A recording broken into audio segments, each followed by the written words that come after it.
Welcome to the fascinating world of developmental biology.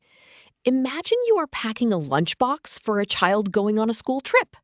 In the biological world, an egg cell acts exactly like this lunchbox for a developing baby animal.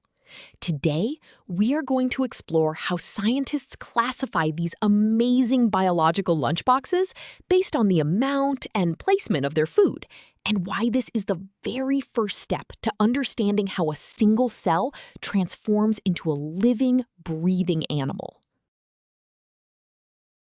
To understand these classifications, we first need to understand what is inside this biological lunchbox.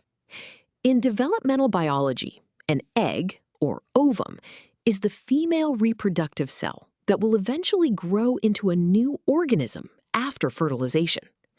To support this incredible growth, the egg contains a specialized nutrient mixture known as yolk. Scientifically, we refer to this yolk as vitalin. Depending on how long the baby needs to grow inside the egg before it can feed itself, the mother provides different amounts of this yolk. When we talk about the types of eggs, we are essentially categorizing them by their yolk content. Do not worry if the scientific names sound a bit intimidating at first. They are just Greek and Latin words that describe the size and location of the yolk. Now that we know what yolk is, you might be wondering why we even care about how much yolk is in an egg. The reason is that the yolk acts like a physical roadblock during the early stages of an embryo's life. When a fertilized egg starts to divide into multiple cells, a process called cleavage, the heavy and thick yolk slows down or completely stops the division in certain areas. Therefore, knowing the type of egg tells us exactly how the embryo will form its initial body structure. If we did not understand egg types, we would have no way of predicting or understanding the diverse ways animals develop, from a tiny frog tadpole to a fully formed baby bird. With the importance of yolk clear, let us start by looking at the sheer volume of food packed into the egg. We divide eggs into four main categories based on the quantity of yolk. First, we have allocythal eggs. These have almost no yolk at all. This is typical of human beings and other mammals, whose babies get food directly from the mother's body, rather than relying on stored yolk. Second, we have microlecithal eggs. These contain a very small amount of yolk, which is just enough for a quick start. You will find this type of egg in simple marine organisms like sea urchins, which hatch very quickly and begin feeding on their own. Moving beyond the tiny amounts of yolk, we find eggs designed for longer developmental journeys. Third, we have mesolecithal eggs. These have a moderate amount of yolk. This middle ground amount is perfect for amphibians like frogs that hatch into tadpoles and soon find their own food in the water. Finally, we have macrolecithal eggs. These are packed with a massive amount of yolk. You can easily see this in bird and reptile eggs. Because the baby bird or reptile must fully develop inside the protective shell before hatching, it needs a massive cooler full of food to sustain it through the entire process. To make these categories precise, scientists use a simple mathematical formula to measure the yolk. This formula calculates the yolk ratio, represented by the symbol YR. It tells us exactly what percentage of the egg is taken up by food. The variable Vy represents the total volume of the yolk inside the egg, while the variable Ve represents the total volume of the entire egg cell. By dividing the yolk volume by the total egg volume and multiplying by 100, we get a clear numerical percentage. If the value of Vy increases while Ve stays the same, the percentage goes up, pushing the egg toward the macrolecithal category. Conversely, if Vy is extremely close to zero, the ratio drops, indicating an aleciethal egg. Now that we have our formula, let us put this concept into practice with a simple, real-world calculation. Suppose a biologist is examining a frog egg under a microscope. They measure the total volume of the egg to be 10 cubic millimeters, and the volume of the yolk mass inside it to be 4 cubic millimeters. We need to calculate the yolk ratio to determine the exact classification. We start by substituting our known values into the formula, replacing Vy with 4 and Ve with 10. Dividing 4 by 10 gives us 0.4, and multiplying by 100 converts this decimal into a clean percentage of 40%. Because 40% represents a moderate, middle ground amount of yolk, we can confidently classify this frog egg as mesolecithal. Now that we understand how to measure the amount of yolk, we must look at where this yolk is actually located inside the egg.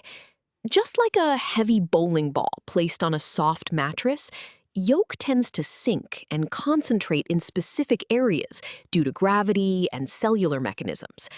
We classify eggs into 3 main types based on this distribution pattern. First, isolecithal eggs have their small amount of yolk evenly and uniformly scattered throughout the entire cell.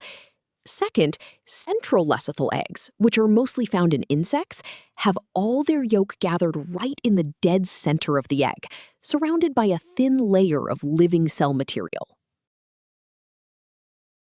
While some eggs have yolk in the center, or spread evenly, others push it all to one side. This brings us to telolecithal eggs. In these eggs, the yolk is heavily concentrated at one specific end. Because the yolk is heavy, it sinks to the bottom. We call this yolk-heavy bottom region the vegetal pole. Meanwhile, the living embryo, which is much lighter, sits at the opposite end, at the top. We call this top region the animal pole. Understanding these poles is crucial because the animal pole is where the rapid cell division will occur, while the vegetal pole acts as that physical roadblock we discussed earlier. To measure this lopsided distribution scientifically, we use another simple mathematical tool. This is the distribution index, represented by the symbol DI. The variable CV stands for the concentration of yolk at the bottom of the egg, known as the vegetal pole.